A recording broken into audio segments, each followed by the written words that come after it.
Hey, y'all, welcome to the Stories That Sparkle podcast. I'm Hella Rader, and this is episode 3 or part 3 of the 4-part series, Becoming the Proof. And I'm really excited for this one. I sit down with Klein, founder of Little Saints, non-alcoholic cocktails and spirits fueled by functional mushrooms. What? Yeah, we get into all the things. We talk about why she started this company, what her background is, what her vision is for the future of Little Saints and non-alcoholic beverages in general. And and everything in between: money, being a solo founder, not having a safety net, not having anybody coming for you, all the things and the hacks and the workarounds and the hustle and the schlepping, and also all the fun and joy and gratitude in all of that. So yeah, it was really inspiring to me. It came at a time when I really needed to hear what she had to say. There were lots of moments of crossover, and listening back to it, I'm like, oh my gosh, I was so there then, and I'm in a different place, similarly, but differently today. It was just it's just, wow, so full circle. So I'm really excited for y'all to hear this one. It's a lot of fun. We have a lot of energy, the two of us, which really means we have a ton of fun together. So yeah, woohoo. Oh, and BT Dubs, it was originally meant to be a video recording in person, my first time ever, and technology. So that didn't happen, but anyway, it's still a great conversation, y'all. So I invite you to get comfortable, sit back, and listen in. For the woman who feels all alone in it, whatever it is for her right now, the Stories That Sparkle podcast is a series of long-form, intimate conversations with women you have never heard of and could easily pass on the street, in which they share the often messy truth about navigating grief, starting over, reclaiming their voices, inhabiting their bodies, and building community. Welcome to our Disco Ball, the Stories That Sparkle. Okay. Woohoo. Technical issues have been resolved. Okay. Yay. Hi, Megan. Hi, Hella. How are you? Great. How are you? I'm so good. It's so good to see you. So good to see you. We've only ever met, on Zoom. And you were one of Little Saints' first investors. I was. You invested in 2023 or 4. It was early. Something like that. And I've been so delighted to watch the amazing success you're having. Holy smokes. Just out there doing it. I mean, we're lucky. It's hard work. It's all the things. Right. I know. It really is. It really is. I don't know if you want to join me, but I'm actually going to have Little Saints. I ordered a decaf coffee today, and I'm pretty sure they gave me a regular, so I feel a little insane. Yeah, no, let's have some Little Saints. Okay. Yes. So, and then we can we can sip on it and discuss what this amazingness is. Yeah. Thank you. Yeah. Cheers. Cheers. Yay. Cheers. Podcasts are so fun in person. I haven't done too many in person, but they're so much better. If you can do it, it's hard to do. No, it's so much better. I prefer it in person, because you get the whole vibes with the person that, oh my gosh, it's so good. I'm like, I'm going to be having a great day after I leave here. I'm going to be super chill vibes. Yeah, we were super chill. We're in New York together right now, and I live in Miami, and we're here. We had a trade show on Tuesday, and we've been just pounding the pavement, going to a bunch of accounts. So I had 6 different Little Saints tastings yesterday. I felt great. You're like, I'm feeling really good. I don't know about anybody else, but I feel great. I feel great. Yeah. That's amazing. So let's talk a little bit about Little Saints and what the beverages are actually all about, and how that even came to you to be like, I'm going to do this beverage company. Sure. So I drank a lot of alcohol during the pandemic. Did you? Yeah. What was your pandemic drink? It was a bottle of rosé. Great. Okay, so I did Negronis because they're really easy. They're just 1-to-1-to-1, and I love the flavor of them. So I've been an entrepreneur in the food and beverage space for, I don't know, a long time, 12 years, I think, more than that. So I ran an indoor basil farm. And then I started a plant-based foods brand of salad dressings, dips, and juices. And then I started Little Saints. The first 2 companies I had business partners in. Little Saints I started on my own. And I did it because I had always been all wellness during the day and kind of party at night. I meditate, I do yoga. I've done that for a long time when I wake up. And every night I would have a couple of drinks. Usually because I was living in Chicago, New York, you just meet friends and that's what you do. Right. And then during the pandemic, I realized like how much that was taking a toll on like my mental and emotional state. I didn't realize before, because I was just so go, go, go, like how foggy I was and like how I had a bit of like low grade depression all the time. And then when I was just left to my own devices, feeling the effects of alcohol, I was like, okay, I don't like feeling like this all the time. I don't like having to like meditate, do yoga, have coffee just to get back to baseline. It felt like I was constantly on that train. Even though I wasn't, it's not like I was drinking in the morning, all those things. I was just like, I don't like feeling like this. And the more you kind of work on present awareness, the more you realize like, oh, alcohol doesn't really help with it at all. No. My sleep score always goes like crashes and plummets into an abyss. Totally. Anytime I've had like even just 2 drinks, it's like off a cliff. No, and as you get older, like it's double time. You're like screwed for days. So I had tried dry January many times. And then in 2021, after drinking like a swimming pool of Negronis in 2020, I was like, I'm committed to dry January. So I bought all the non-alc options that were out there, beautiful brands that are still alive today, but everything was full of sugar. And I was like, well, if I'm going to have sugar, I'm just going to have alcohol. That's the whole point of not drinking. And then nothing had really good functional ingredients. Like mushrooms. So I had always been putting lion's mane and reishi in my coffee. I know that those like kind of take the edge off and they helped like it be just more smooth and even. And I wanted to have that in my nighttime beverage. And then nothing had a really good nose to it because, like everything kind of felt like a juice or a water. And that's the reason we like alcohol. One of them is because there's a great smell to it. It kind of signifies, oh, this is my reward time. Like this is my adult time. And so because I knew how to make things from my previous 2 companies, like that's when I kind of was like, oh, I can be helpful in this non-alcoholic beverage company and I'm going to start Little Saints. Wow. I love it. Because when I first met you on that, like, hey, I want to invest. I believe in what you're doing. Phone call, Zoom call. You were was it Chicago at the time? Oh my gosh. I have moved around a lot. Like pandemic, a lot of people moved to Tulum. I moved to Detroit alone during the pandemic. So oh, wow. Yeah. Detroit. Maybe it was Detroit. I lived in New York after college for a long time. Then I lived in Chicago for a while. I moved to Detroit for a year and a half during the pandemic. Was back in Chicago for maybe like a month. Then moved back to New York, and then moved to Miami. Okay, so I may have caught you in that 1 month in Chicago. Maybe you did. Wow. I was packing up my old life. That was like a wild. I had like 1 week to do it. Oh my gosh. Yeah, it was wild. So you relocated, I was watching that with great fascination, to Miami. Yes. Which, it's a great city. Love Miami. Love it. Do you know why I moved to Miami? No, I do not. Because so I want to hear all about that. My money astrologer read my astrocartography. So basically my astrologer told me to move to Miami. Okay, yeah, you got to listen to that. It's because I was driving myself crazy with my indecision. I'm usually not indecisive. I'm usually pretty decisive. And this time I was living in between. There was like 8 months when I was living in between New York and LA. Right. Thinking where would be the best place for Little Saints. And neither of them felt totally right. And so I had worked with this. Now she's like my friend and I work with her a lot. But at the time I had talked to this money astrologer a few times. She's like not a regular astrologer. She has a Wharton MBA and she worked for Goldman as a futurist for like years. What?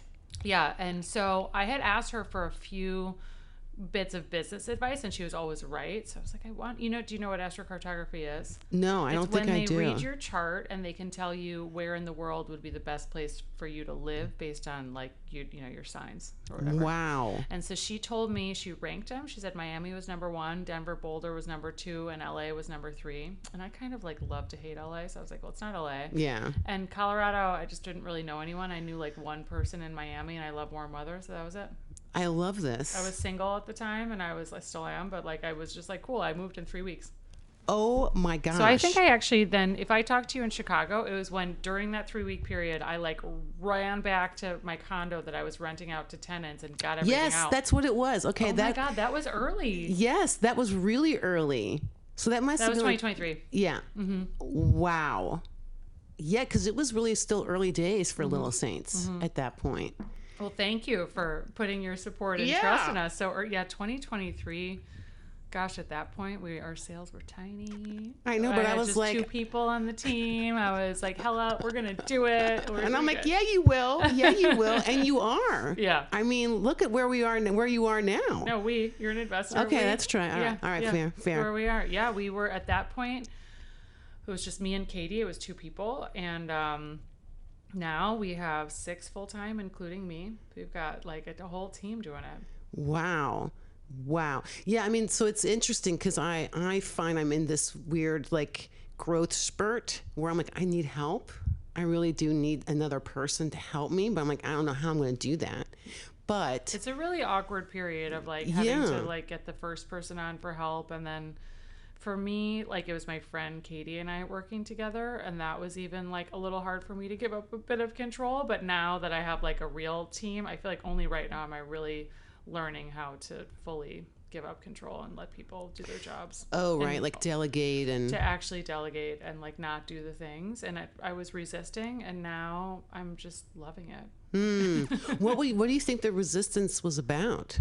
I think it's because when you are a sole founder, as we know, like you do everything and you think like you can do it the best, and then you want people to do it your way, or at least I can just speak in my first person. That's what I wanted. And then it took a while for me just to trust that people know what they're doing. And even if they don't do it the exact same way I would, they're doing it in a very, they're doing it great. And right. And I can like serve the company in better ways by like not being up everyone's ass all the time. Right. Like actually, well, yeah, that's what I've been learning too. And just in general is like the more space I leave, actually the better. It's very counterintuitive because I'm like, no, I feel like I need to be in there and like, all up in the thing, but I'm like actually stepping back and walking away or leaving lots more room for myself even.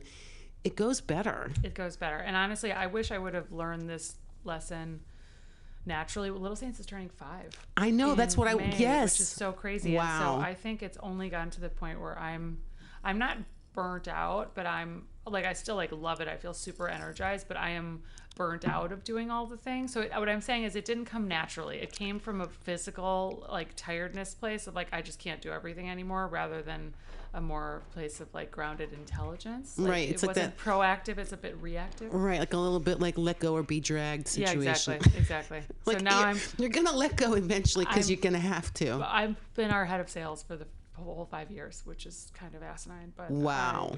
I've just interviewed a candidate this morning. I'm meeting someone for dinner tonight, and I'm finally at the place of like, I cannot wait to give this to someone else. Right. Yeah. That's been a running theme of like, something happening, like women will really go like, this problem in my life I want to solve, and I bet there's other people who would like this solution. Yeah. So I think that's just an amazing like through line that I've observed. Yeah. With women founders. And also then it helps you, business gets hard. Like I always tell people, you've got to like really love what you want to do. And it's got to be like a problem you're solving for yourself. Cause like when things, no matter how hard things get, like I usually like, I'm really excited, or I'm always really excited to like actually drink Little Saints at the end of the day and like look at the comments, like, people, like the reviews of people being like, you're helping me. I don't know how you would do it if you weren't like in love with what you were doing. Right. Yeah. It's like that why, like why the am why. I doing You've got to this? be in love with it, and I feel like you've also got to be like of service. You've got to be helping people, because it can't be all about you. Yes. You've got to be like knowing that you're making an impact on other people's lives. So like no matter like how hard of a day it is, I always like I'll like go on the, like my like little coping mechanism is I'll go on the website and look at the reviews. I'm like, oh, people love this. Okay, we're helping them. Keep going. Keep going. I know. Yeah, no, it's a real pep. Like you have to give yourself the frequent pep talk to like why am I doing this? Who is this for? Who am I able to help with this or serve myself plus really all these other people, because that's the engine that will keep me going, because otherwise it's like I'm gonna just pack it in. Yeah, totally. Yeah. So because I saw your reel about the 5 year mark. Yeah, between years 4 to 6 comes the dark night of the soul. I didn't know this until my friend David Kidder. He's like a serial entrepreneur and coaches like top 250 CEOs, and he was like, yeah, between years 4 to 6 is like a dark night of the soul. I guess everyone goes through it. Like in this, I'll just talk in first person with Little Saints. We were like hockey stick growth. We grew.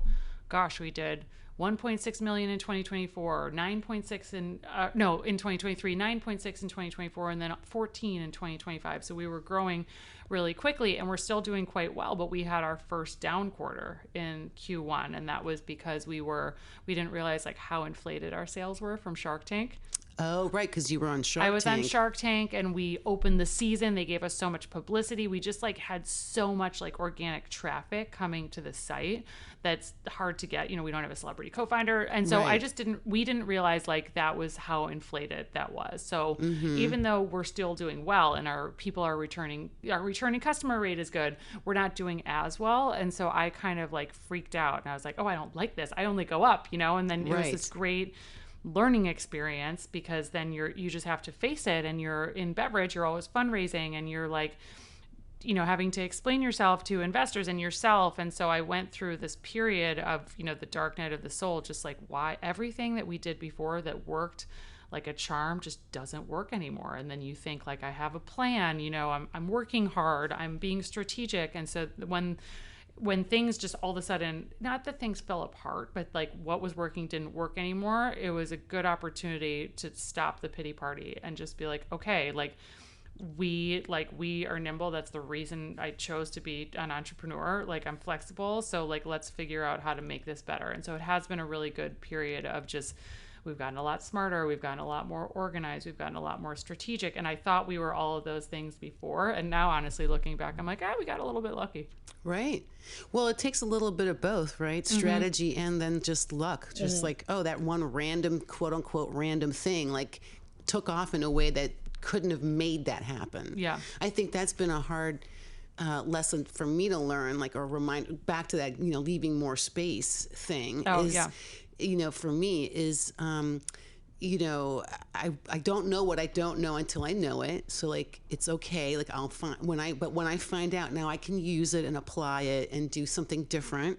But leaving that space to even experience that and not like push harder at in the same way. Yeah. Like be willing to pivot and go, okay, that's not working the way I thought. So I'm going to pivot over this way. Yeah, exactly. Yeah. Exactly. Because you were mentioning in that clip, like, you know, basically it's all about being a problem solver. Yeah, it's like we grow when we solve problems. We don't grow when we're like getting all these accolades and all this press and everyone's telling us how great we are. That's actually the time when you become kind of stupid. And you're like, oh, things are great. And you're not like, there's not as much urgency to like really work on the business and think like, okay, like if everything's going great, you just like have less not motivation, but you just like, there's not as much urgency. And so then when things go wrong, there's a lot of urgency. And I think now going through this period of like growth and problem solving, it's kind of funny. I look back at myself as like an entrepreneur before. I'm like, oh, that's cute. You had no idea what you were doing. Just no idea. Now I feel like I'm like, I've really gotten a lot wiser and a lot stronger. So I'm grateful for it. Do you think if you knew then what you know now, you would have done it? Definitely not. Are you kidding? I would That's have been what like, I say all the time too. Definitely not. I don't even know. I think you need to be a little bit crazy I think you're right. to be a founder, Yeah. because you're just like, people are like, what's the plan? You know, I got my MBA when I had the salad dressing company, and it was an executive MBA. So the median age is around 40, and most people have like kids, and they are in a corporate job, and they want to go from like director to VP. And a lot of people in that program are like, I want to be an entrepreneur. And then they say things like, but I don't want to dip into my 401k, and I don't want to change my lifestyle, and I don't want to have to work more. I'm like, well, that's not like a thing. Work. You just have to, I would not have, I mean, I'm happy and I feel so fulfilled. So in that way, yes, I would have done this had I known, but I didn't realize like what a financial hit it was going to be to me personally. Like I didn't realize like, yeah, you don't realize how hard it's going to be. Mm-hmm, you know, you don't realize that even when you're a smart person and you put a plan in place and it just doesn't work, like you're the one, especially when you're a sole founder, like no one else is solving this problem for me. No. Like it stops here and I got to figure it out. No. Yeah. The other day someone said to me, like, you're like, you know, Hella, you're actually building a media company. I'm like, don't say that. Please don't say that. Like, don't, no. No, I am not doing that. Because why did that make you feel uncomfortable? I think because I was like, oh no, like it suddenly felt like, oh, that's big, or it feels bigger than me. Mm-hmm. Because I've also had that moment where I'm like, you know, when my job ended 2 years ago, I didn't really have a plan. Like I wasn't trying to do this in this way then. Mm-hmm. And so my job ended. I sat for 3 months and just sat there because I'm like, I don't even know who I am, what I want to do. Like, I mean, I don't even know. What can I even do? And then I just started. Like I made a clean spot, started writing, regularly, started recording the podcast. Then all of last year was, recording, and did a cross-country drive, all the things.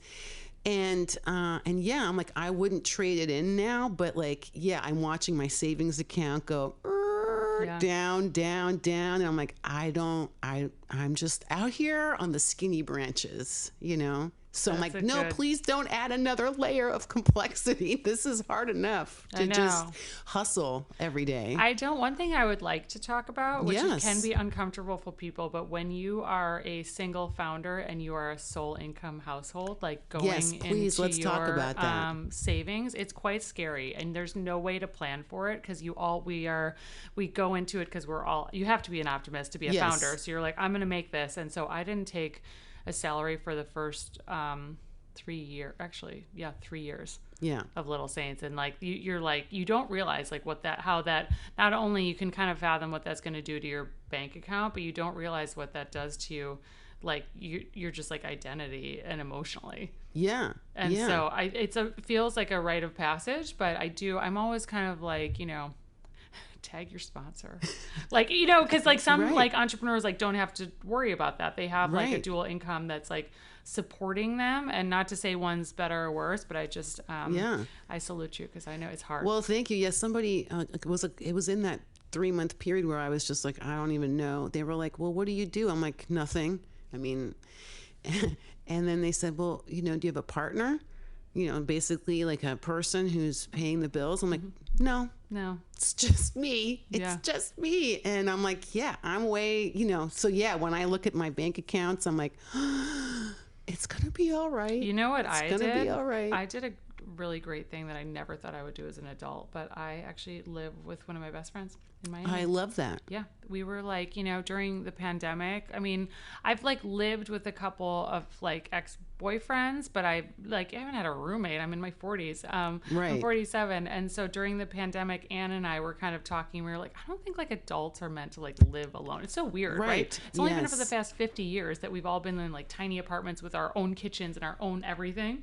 And so we were like, if we can find a house in Miami, let's live together. That actually really helps. Yeah. Not only sharing the bills, but like just sharing. It's like, you don't want to always have to be the one picking up your dry cleaning or like always be the one like walking the dog. Yeah. So that's been like a little founder hack that I really love and has increased my quality of life because I live in a nice house that I couldn't afford on my own, and it doesn't feel like a sacrifice at all. Yeah.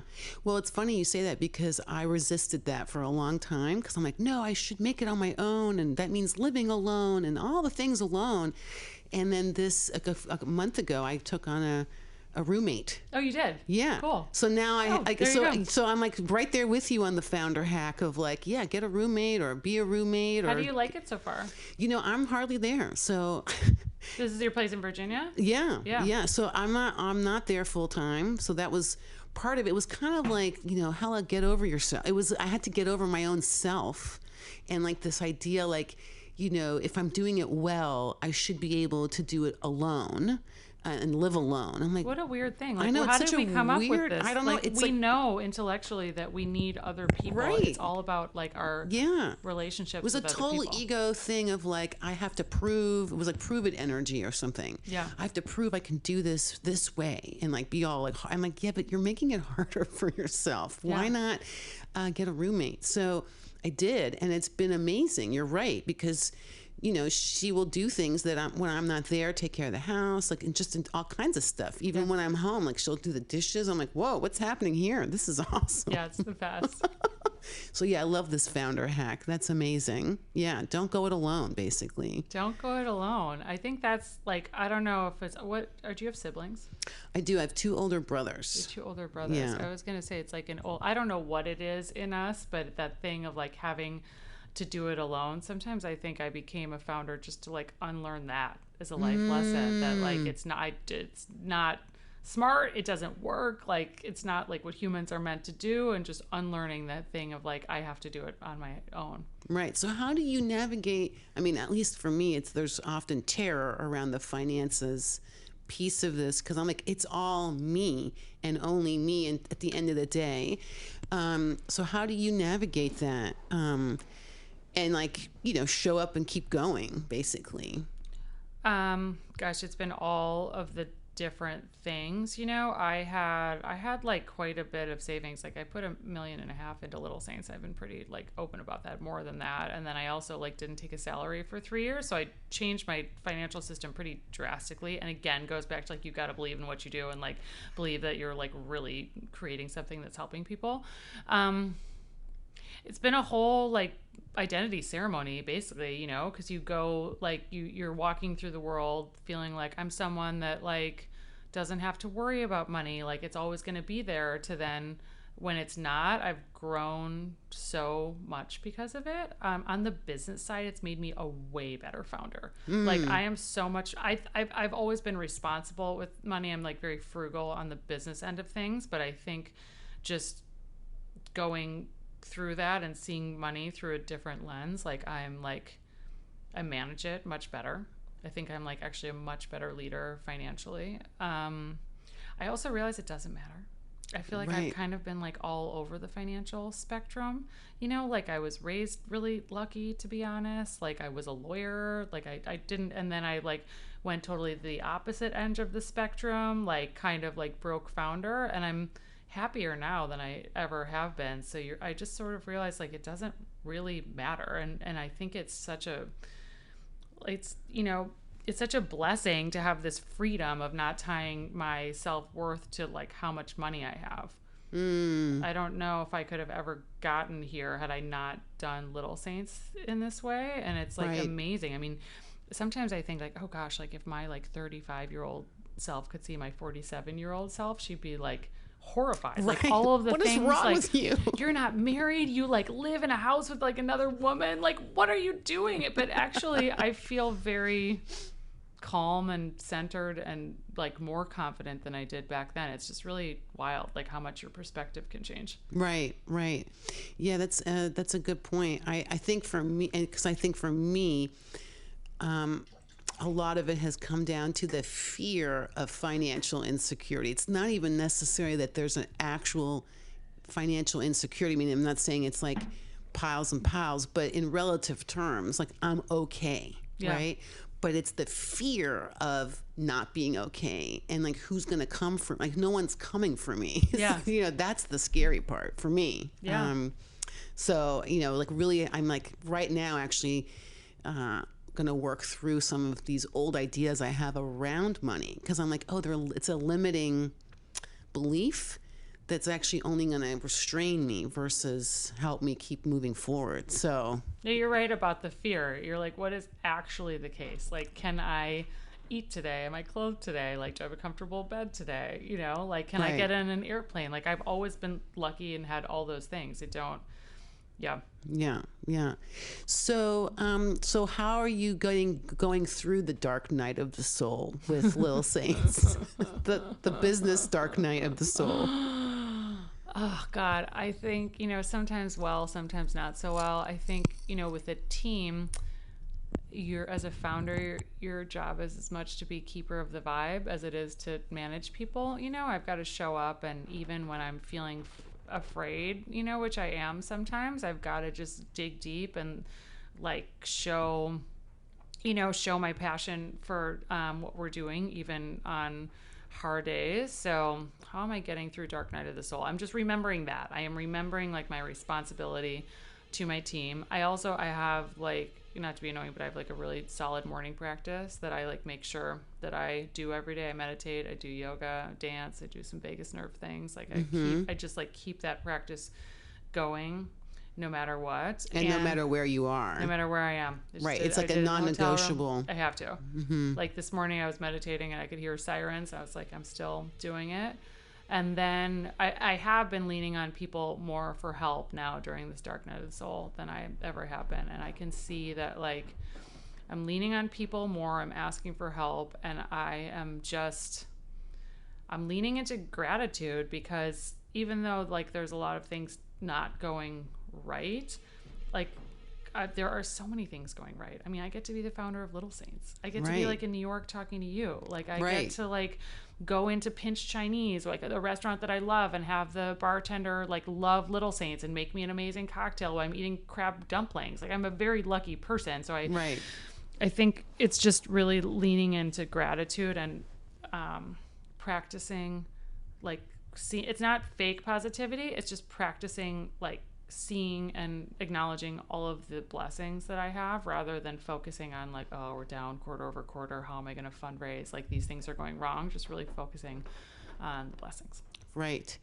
So, well, thank you, because I'm making mental notes, writing on my jeans, because I feel like I'm entering maybe not a dark night of the soul, but a version of this, because I mean, what I'm doing here is not quite 5 years old, but like this transformation from who I was to who I am now has been about a 5-year journey. So I feel in a very similar place. It's a very interesting, like, as you're talking, I'm like, check, check, check. And my morning routine has become like the crucial piece. Like, if I don't do that, I'm not okay.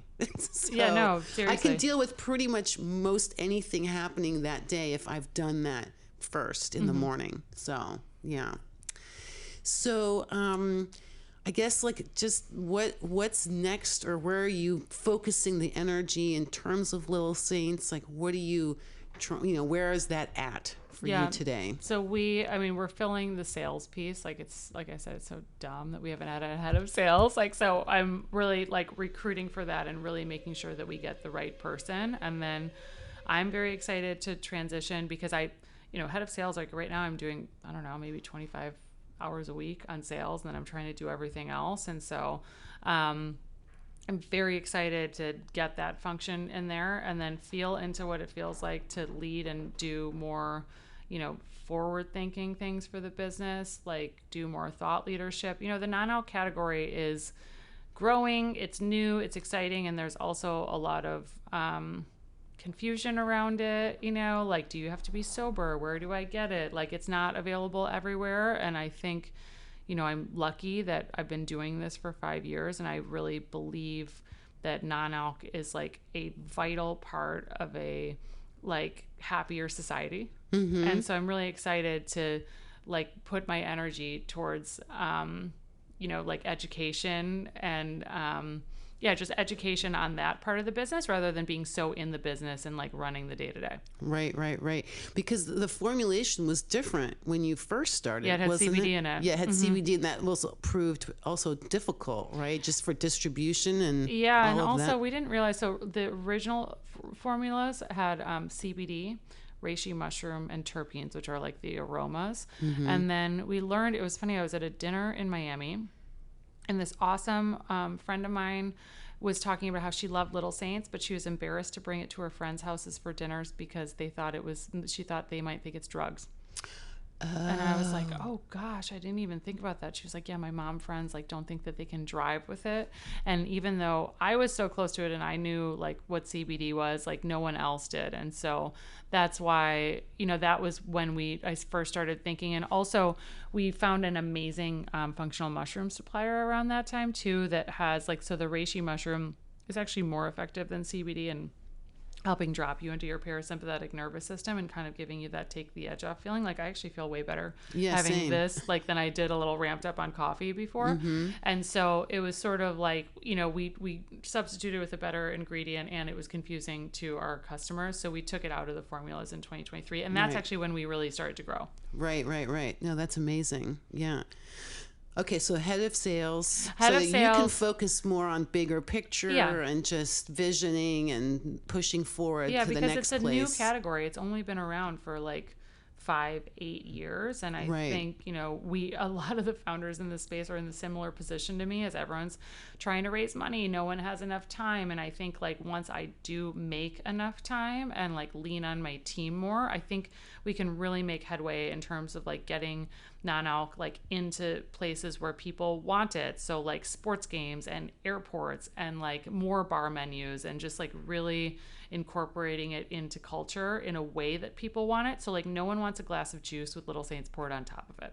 Right. or any non-alc poured on top of it. And so I think like if we can help like lead like the charge, be like, you can make non-alcoholic martinis and Manhattans and people will pay $16 for them happily and they will help them participate. And I just think like if we can help, if I can like be helpful in elevating non-alc to where consumers want it and like then everyone wins, you know, I think that's really like where I'm going to put my focus on. Right.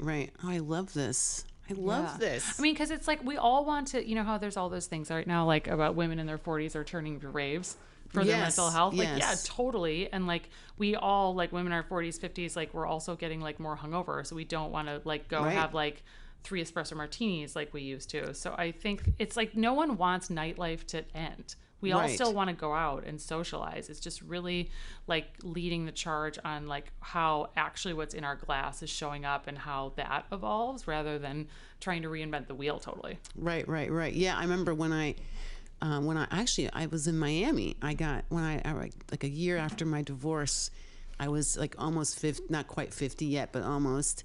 In 2021, and I went to Miami and like just like danced the night away at like in Wynwood somewhere. Yeah. And it was amazing because I'm like, yeah, and I didn't have anything to drink that night because I was like, I'm just here to dance, you know, like that's all I want to do. But I would have loved to have had a Little Saints, to have at the same time. So. Yeah, it's fun. I mean, people like music and electronic music is bigger than ever. And like people, I don't know if I'm supposed to say this on your podcast, people are doing things other than drinking alcohol. And so that's just like a reality. Right. And you don't want to be drinking alcohol with that. And like, so I think I really am fascinated by and really like want to be a bigger part of like shaping the future of nightlife to like help people like, you know, just like people still want to connect and do the same things. It really is just changing what's in your glass. And so I think there's a lot of fear because alcohol sales are down so much. So a lot of bars and restaurants aren't doing as well as they used to.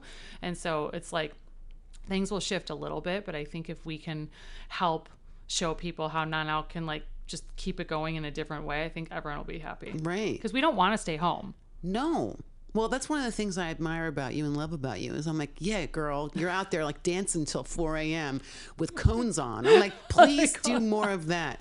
I'm just like, no, I'm like, oh, this is my inspiration right here because I mean, that's totally my vibes. And I'm like, yeah. I don't want to not go out. Everyone wants to go out. Like, you know, it's I just don't want to like have to take 3 days to recover from it. Totally. You know? Totally. So. And I think that's where I think people get a little like, because everyone else is always like, do you want to show up at my sound bath? Do you want to show up at my yoga class? Like have Little Saints there? And I'm like, no, I don't. I love yoga class. I love sound baths, but like Little Saints is an alcohol alternative. Like we don't like most people like us, like we'll go to a sound bath, but we still want to party. And so like Little Saints and other non-alc has to show up like where we want to party. Right. Yeah, no, it has to be where the people are doing the thing that they want to be doing. Yeah. You know, and it's not just being super zen. Yeah. Like, which has its moments and its times, for sure. That's what I do so I can go out dancing late into the night. So, you know. I went to this place called Schwet yesterday. It's this like new bathhouse in Tribeca that's going to open in a couple months. And have you done any bathhouse partying? No, I have not. So at Summit this past weekend, they had a party in the hammam. And it was like a DJ in the hammam and everyone was like in their bikinis dancing and it was like super fun. Wow. And there are some things, I haven't been to other ship in New York, but there are more just like sauna, like kind of like chill out, hang out in a sauna or a hammam. And this one, Schwet in Tribeca, is like a fun one where there's like music and it's kind of sexy and you can like drink alcohol or you can drink like Little Saints and you can just like, I think people are kind of, you know, like it's kind of like, oh, drinking's bad, I say in quotes for you. Like we're all going to swing super in the wellness way. And I think what we're seeing now is that like people don't want to have like full wellness at night. Right. Maybe wellness, if you call wellness staying out till 4 a.m. dancing, which I do. I do too. I mean, that's part of how I mean, dancing, moving in that particular way and just letting it rip is actually one of my core practices. I do it at home because it helps me ground. It helps me like release, like get the energy moving through my whole body, not getting stuck in all these weird places. So yeah, I'm with you. Like that is a holistic health practice to me. Yeah. Yeah. And I think, I don't know if you've done this, but I think when people start to get healthier and a little bit more spiritual, we're very confused about what we should be doing at night. I think a lot of those events that I was going to when I first moved to Miami, it was like, do we do a cacao ceremony at night? Like I don't want to do that at night. Right. You know, like, do we do like this yoga class, the sound bath? Do we do breath work at night? I think now we're seeing like a swing back from that. I mean, people are smoking again, you know? Right. Everyone's kind of like, shit, the world's on fire. What are we going to do? Right. Let's smoke cigarettes. Yeah. I love it. I love it. So for the person out there, the woman, because this is a podcast specifically around women's voices. And it's funny, I accidentally having a series of women founders join me, which is awesome. And like, I'm so grateful that you could be part of this. So the thing I always ask at the end is, what's the one thing like you would say to someone who's like, you know what, I have this idea and I feel like it will be good for me, but really I want to do this because it'll be of service to others. Like, what would be the one thing, like if you had to pick one, I mean, there's a bajillion, I'm sure, that you would say to them, like, okay, remember, know this one thing as you get started.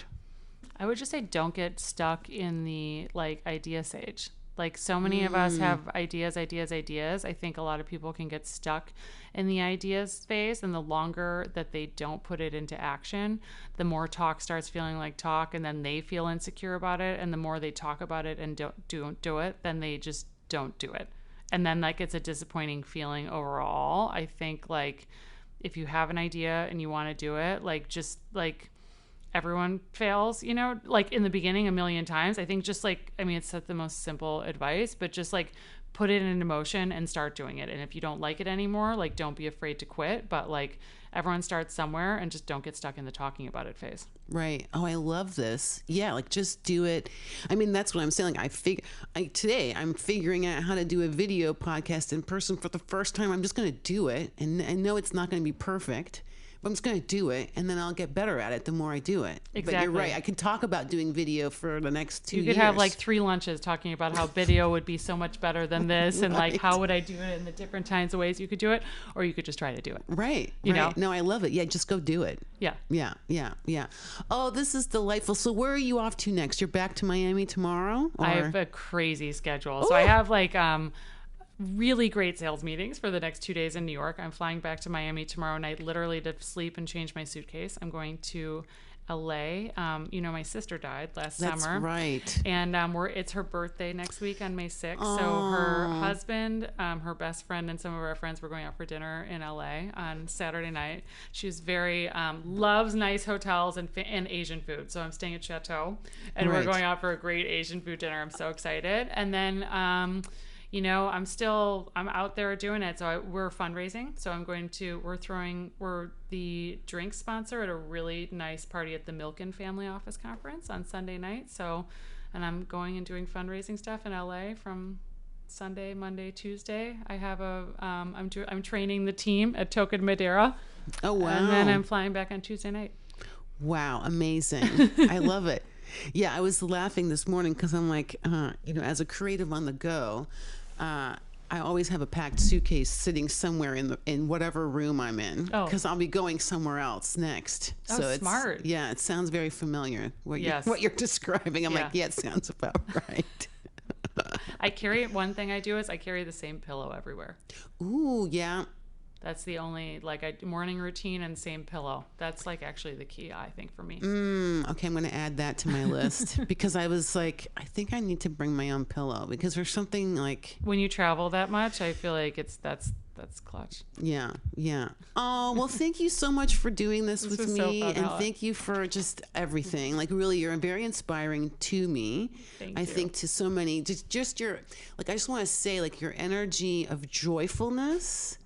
Even when it's hard, and even as I was, I knew, and you were very clear and public about, your sister and her illness and that journey for you. And so, and especially at the end for her. And I just want to say, but, even then, like, your light and your joyfulness are just like so visceral. Oh, thank you. And it really comes through, and you're just willing to say the things that, and I just love that, because I'm like, yeah, we need the more, like, the real deal situation here, because otherwise it sounds like it's all, Yeah, you know, no bunnies one, and rainbows, and it's just not some days. no, it's not a lot of days. Yeah. And then no one learns from that. Who wants to listen to that? That's right. Exactly. Well, you're right about that. You're so right. But anyway, I just want to say thank you. It's been really inspiring to me. And those moments when I'm like, F this, I'm done. I don't want to do this anymore. It's too freaking hard. I'm like, yeah, but then there's Megan. She's doing it still. So keep going. So, Thank you so much. You're I so am welcome. so honored that our relationship went full circle and I we got to do know. this. I I'm so know. proud It's of you. wonderful. And by the way, we have to say this. It's almost your year anniversary of this podcast. That's so right. That's a big deal. That's right. Yeah, I'm not sure exactly what day this episode's coming out, but May 11th, 14th is the official anniversary. So Happy anniversary. Thank you. Thank you for being part of it. I I'm so appreciate it. excited. All right. Okay. Thanks. Yeah, thanks. Bye.